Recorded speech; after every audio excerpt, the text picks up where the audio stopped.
1916 in November. So before that, there were some black people in Albion, but few.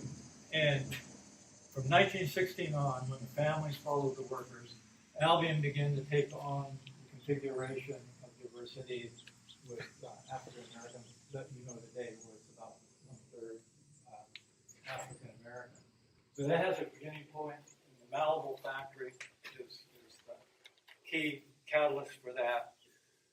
So the families follow, and they bring children. And where are these kids going to go to school? And the story is told in part on History Hill, so I won't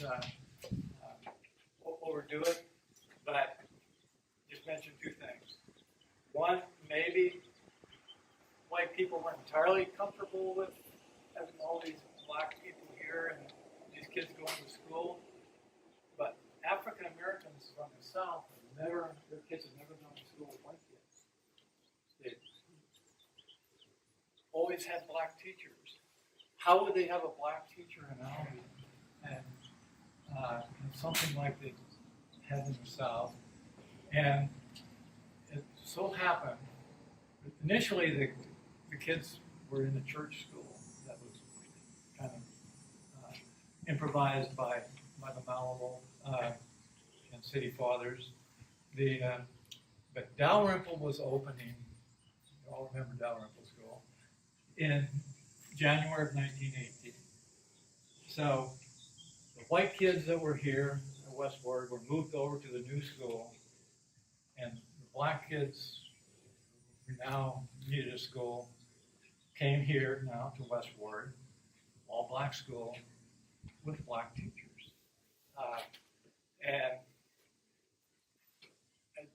I think it was against Michigan law to have a segregated school like that.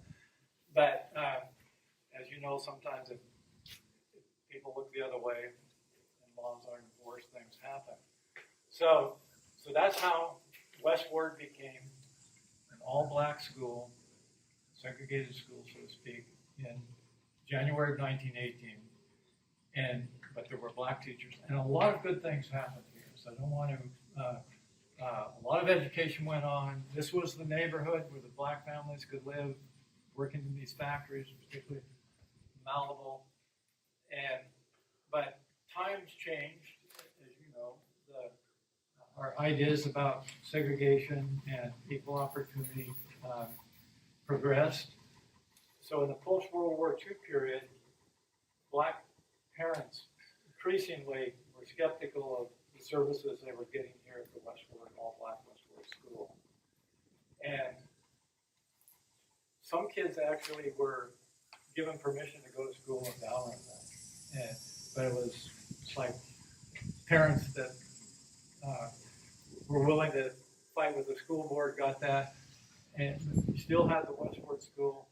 And some were like, we need to close this school and have equal opportunity in Albion.